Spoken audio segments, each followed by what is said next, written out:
بسم اللہ الرحمن الرحیم. العرضی یہی سے نہ ہے؟ کہاں سے؟ العرضی کلی کی بتایا تھا دو قسم ہے، کلی ذاتی، کلی عرضی. کلی ذاتی نوع جنس فصل ہیں، اور کلی عرضی جو ہیں وہ خاصہ اور عرض عام ہے. العرضی عن الخاصة والعرض العام ينقسم الى لازم و مفارق. کلی عرضی یعنی خاصہ اور عرض عام یہ منقسم ہوتے ہیں لازم اور مفارق کی طرف. یعنی کلی عرضی کی دو قسمیں، ایک لازم اور ایک مفارق. لازم اور مفارق. اب وہ کلی عرضی جو لازم ہے اس کی تعریف فاللازم ما يمتنع انفكاكه عن الشيء. لازم کس کو کہتے ہیں؟ جس شے سے مراد یہاں ملزوم. لازم اس کو کہتے ہیں جس کا ملزوم سے جدا ہونا محال ہو. آگ کے لیے حرارت لازم ہے؟ آگ کے لیے گرم ہونا لازم ہے کہ نہیں لازم ہے؟ جی. تو لازم کون سی ہے؟ حرارت نہ ہے. اور ملزوم کون ہے؟ آگ.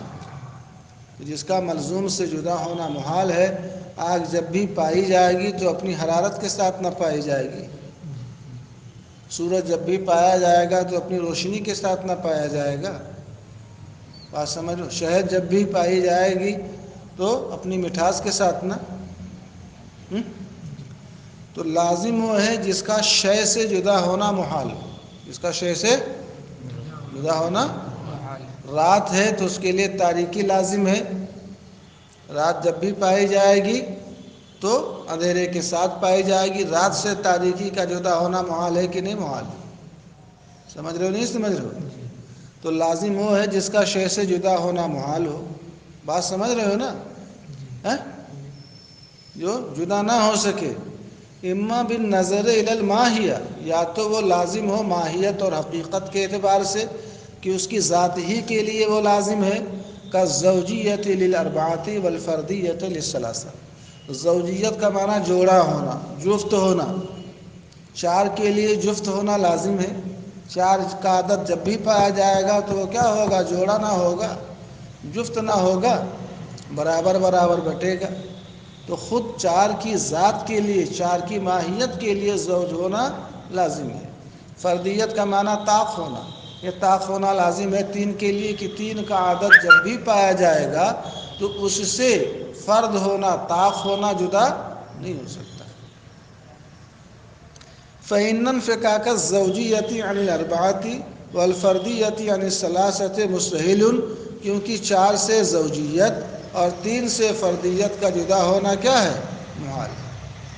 چار سے زوجیت اور تین سے فردیت کا جدا ہونا محال. یعنی چار جب بھی پایا جائے گا تو وہ زوجی ہوگا، تین جب بھی پایا جائے گا تو کیا ہوگا؟ طاق ہوگا.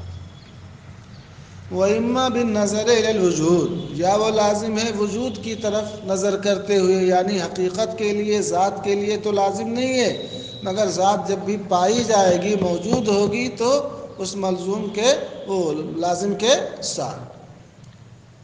یا تو وجود کے اعتبار سے کالسواد للحبشی، جیسے حبشی ہے.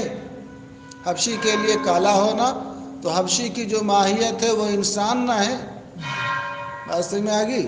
تو اب ظاہر سے بات ہے کہ حبشی کی ماہیت جو انسان ہے اس کے لیے تو کالا ہونا لازم نہیں، ورنہ دنیا کے سارے انسان کالے ہوتے. مگر حبشی جب بھی پایا جائے گا تو اپنی سواد کے ساتھ نہ پایا جائے گا. ایسے گورا ہونا یہ رومی کے لیے، کس کے لیے؟ رومی کے لیے. تو اب گورا ہونا فرماتے ہیں کہ رومی کے لیے کیا ہے؟ لازم ہے، مگر اس کی ذات کے لیے نہیں، کیونکہ اس کی ذات انسان ہے. اگر ذات اور ماہیت کے لیے لازم ہو تو جتنے انسان ہیں سب گورے ہی ہوں. مگر رومی جب بھی پایا جائے گا تو وہ کیا ہوگا؟ وہ گورا ہی. کالسواد للحبشی، جیسے کالا ہونا حبشی کے لیے یا ہاتھی کے لیے کہہ لو. بات سمجھ میں آ گئی؟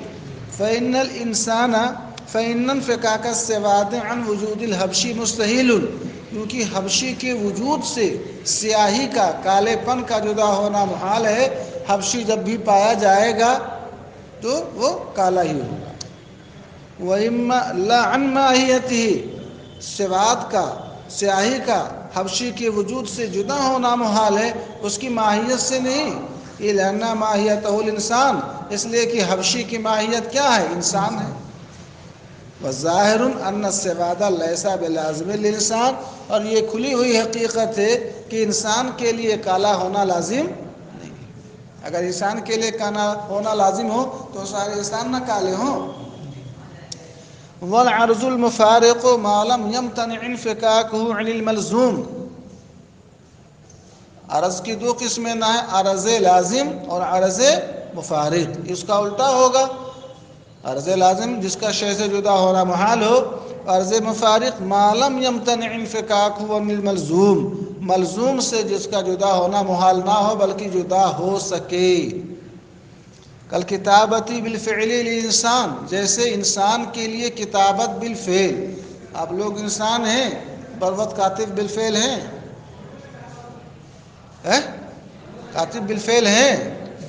جب انسان کتابت کرے گا تب نہ کاتب بالفعل کہلائے گا۔ کاتب بالقوہ تو ساری دنیا کے انسان ہیں، مگر کاتب بالفعل کب کہلائیں گے؟ جب وصف کتابت کے ساتھ ہو کیا ہو؟ جیسے کتابت بالفعل انسان کے لیے، والمشی بالفعل لہو، ماشی ہونا۔ اس وقت سب لوگ بیٹھے ہیں تو ماشی کہلائیں گے، بات میں آگی؟ تو کاتب ہونا، ماشی ہونا، سمجھ رہے نہیں سمجھ رہے ہو؟ کاتب یہ انسان کا خاصہ ہے، اور ماشی انسان کا کیا ہے؟ عرض عام ہے کہ ماشی صرف انسان نہیں بلکہ انسان کے علاوہ گھوڑے گدھے بھی تو ماشی ہیں۔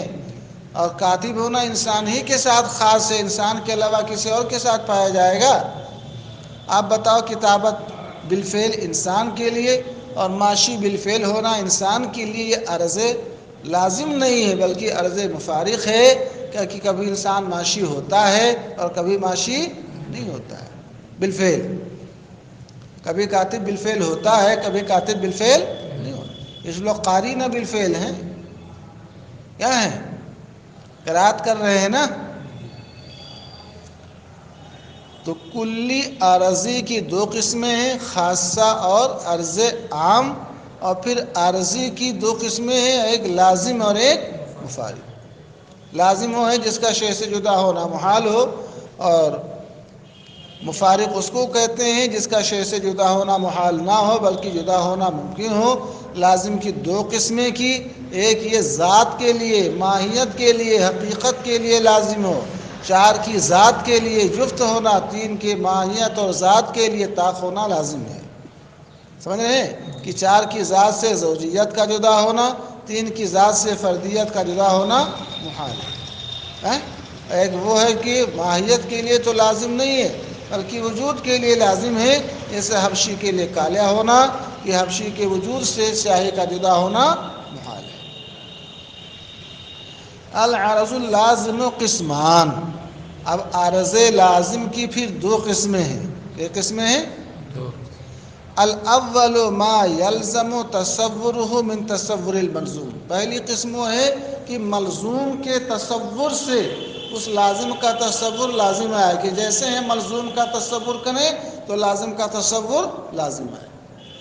کل بصر للعما، عما کس کو بولتے ہیں؟ اندھے کو، نابینا کو نہ بولتے ہیں، تو نابینا کے لیے اکھیارہ ہونا لازم ہے۔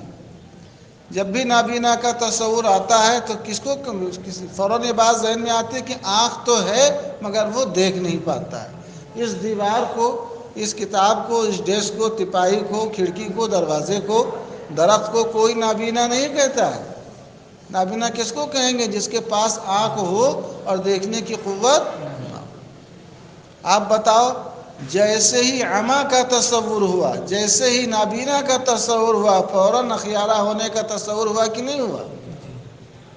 تو اخیارہ ہونا یہ لازم ہے کس کے لیے؟ نابینا کے لیے، مگر یہ ایسا لازم ہے کہ جیسے ہی اس کے ملزوم عما کا تصور ہوگا فوراً اس کا تصور ہوگا۔ تیسری ہی گھنٹی نہ چل رہی ہے۔ ما یلزم تصور من تصور الملزوم، ملزوم کے تصور سے جس کا تصور لازم ہے، کل بصر للعمى، جیسے نابینا کے لیے اکھیارا ہونا. والثانی، اور عرض لازم کی دوسری قسم، ما یلزم من تصور الملزوم واللازم الجزم باللزوم، کہ ملزوم اور لازم کے تصور سے، کس کا؟ ملزوم اور لازم کے تصور سے جزم باللزوم آئے. جزم باللزوم کا مطلب کہ ملزوم کے لیے لازم کا لزوم یہ جزمی ہے، یقینی ہے. ملزوم کے لیے لازم کا لزوم کیا ہے؟ یقینی ہے. جب ہم ملزوم کا تصور کریں اور لازم کا تصور کریں تو ہمیں اس بات کا یقین ہو جائے کہ اس ملزوم کے لیے یہ لازم کیا ہے؟ لازم.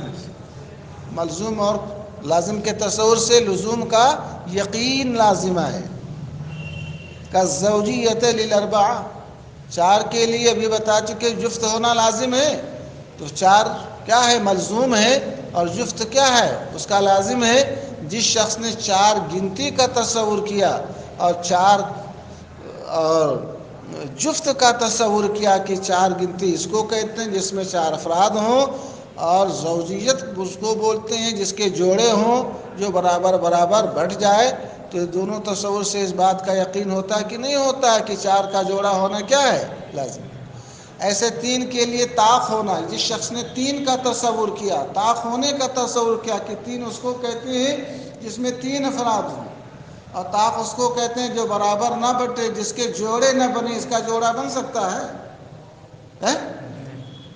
تین ہے، اگر دو دو ہوتا تو بن جاتا، چھ ہوتا تو بن جاتا دو دو کا، مگر یہاں جوڑا بن پائے گا؟ برابر یہ بٹے گا؟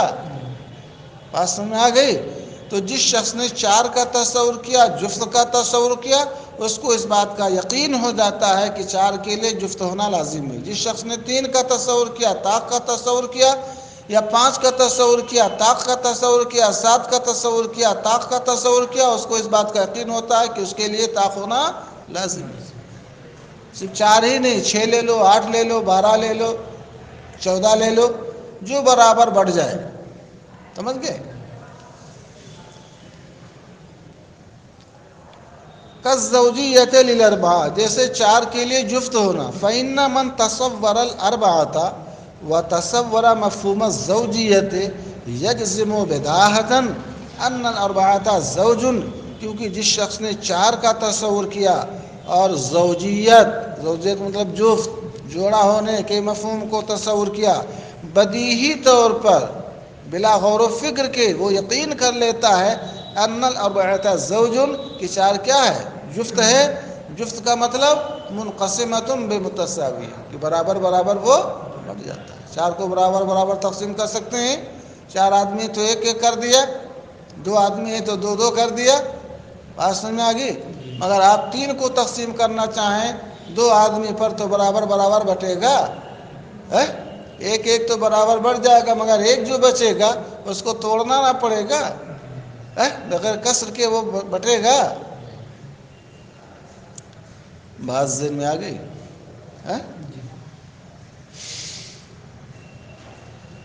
عرض مفارق، جس کا شے سے ملزوم سے جدا ہونا محال نہ ہو بلکہ ممکن ہو. عرض مفارق اعنی ما یمکن انفکاکہ عن المعروض، معروض سے جس کا جدا ہونا ممکن ہو. اسی کو کہا ملزوم سے جس کا جدا ہونا محال نہ ہو، یعنی جدا ہونا کیا ہو؟ ممکن ہو.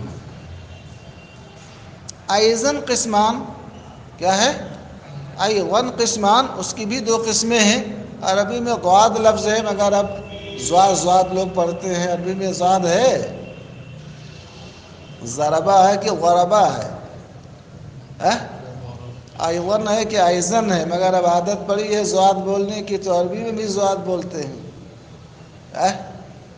نہیں سمجھ رہے ہو؟ عربی میں ضاد کوئی لفظ ہے؟ ضاد اردو نہ بولا جاتا ہے. تو ایضاً قسمان. عرض مفارق کی بھی دو قسمیں ہیں. نمبر 1، احدہما ما یدوم عروضہ للملزوم، دام یدوم دماماً، ملزوم کے لیے جس کا عروض دائمی ہو. یہ تو ترجمہ ہو گیا. کیا مطلب؟ یعنی ملزوم پر جو ہمیش عارض رہے. کالحرکۃ للفلک، اسی وقت میں نے بتایا تھا یہ فلسفیوں کا عقیدہ ہے الفلک و متحرک، کہ آسمان کیا ہے؟ متحرک ہے، اور ان کے یہاں آسمان کی حرکت دائمی ہے۔ میں نے بتایا تھا کہ ہم لوگ جو ہے ہمارا عقیدہ یہ ہے ان اللہ یمسک السماوات والارض ان تزولا، اللہ نے آسمانوں اور زمین کو اس بات سے روک رکھا ہے کہ وہ اپنی وضع سے، اپنے عین سے، اپنے مقام سے، اپنی جگہ سے کیا ہوں؟ زائل ہوں، یعنی ہٹ نہیں سکتے ہیں وہ۔ بات سمجھ میں آ رہی ہے؟ تو اب گویا اپنی جگہ پر فلک ساکن ہے، اور یہ کہتے ہیں فلک کیا کر رہا ہے؟ حرکت کر رہا ہے۔ سمجھ رہے ہیں؟ یہ ان کے وہابیوں نہیں، یہ فلسفیوں کے عقیدے اور نظریے کے مطابق فلک کے لیے حرکت، فلک پر حرکت عارض ہے، مگر ایسا عارض ہے کہ ہمیشہ ہمیشہ عارض رہے گا ان کے ہاں۔ وہ کہتے ہیں فلک کی حرکت کبھی جدا نہیں ہو سکتی۔ بات سن میں آ گئی؟ ہم کہتے ہیں کالسکون للفلک، بات نہیں ذہن میں آ گئی؟ بات سمجھ رہے ہو نا؟ تو فلک پر حرکت عارض ہے، فلک معروض ہے، مگر یہ ایسا عارض ہے جو معروض پر ہمیشہ عارض ہے۔ ما یدوم عروضہ للمعروض، معروض پر جس کا عروض دائمی ہو یعنی ہمیشہ عارض۔ والثانی ما یزول عنہ، دوسری قسم وہ ہے ما یزول عنہ، کیا مطلب؟ اے ما یزول عروضہ عن المعروض، معروض سے جو جدا ہو جائے۔ زال یزول و زوال کا معنی کیا ہوگا؟ ہمیشہ عارض نہ ہو بلکہ معروض سے جو جدا ہو جائے، یعنی ہمیشہ عارض نہ رہے۔ اب اس کی بھی کئی قسمیں ہیں۔ معروض سے جدا ہو جائے یا تو جلدی سے، تیزی سے جدا ہو جائے، اما بسرعت، یا تو تیزی سے جلدی سے جدا ہو جائے، کحمرۃ الخجل وصفرۃ الوجل، آدمی شرمندہ ہوتا ہے تو اس کا چہرہ سرخ ہو جاتا ہے۔ تو شرمندہ انسان کے چہرے پر سرخی عارض ہوتی ہے کہ نہیں عارض ہوتی ہے؟ مگر یہ ہمیشہ عارض رہتی ہے، جدا ہو جاتی ہے۔ بات سمجھ میں آ گئی؟ شرمندگی ختم ہوئی تو وہ ختم ہو گیا۔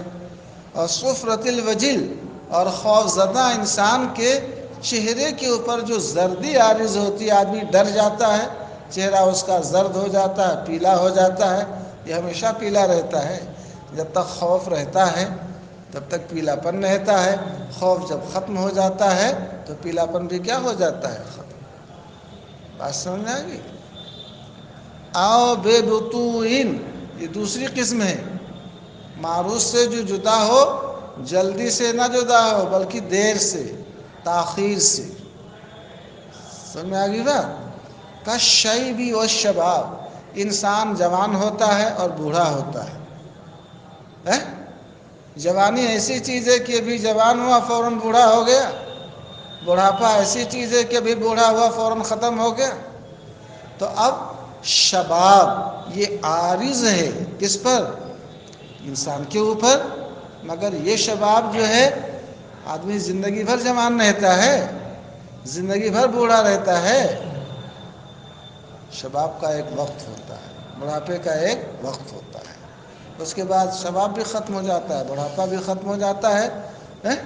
تو شباب اور شیب، بڑھاپا اور جوانی، یہ عارض ہیں انسان پر، مگر یہ ایسا عارض ہے جو معروض سے جدا ہو جاتا ہے، مگر تیزی سے نہیں جدا ہوتا ہے بلکہ دیر سے۔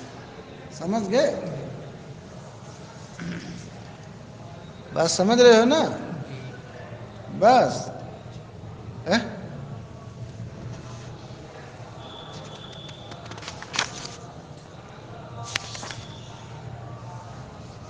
چلو ٹھیک ہے، اتنا یاد کرو۔ پھر بات سمجھ آ گئی نا؟ کلی عرضی کی دو قسمیں کی، خاصہ عرض عام، پھر عرضی کی دو قسمیں کی کہ ایک لازم ایک مفارق۔ لازم کی دو قسمیں، لازم ماہیت اور لازم وجود۔ پھر عرض کی تعریف کی، عرض میں آ گئی۔ پھر لازم کی دو قسمیں کی، ایک ملزوم سے اس کا تصور لازم ہے، اور دوسرا ملزوم اور لازم کے تصور سے لزوم کا یقین لازم ہے۔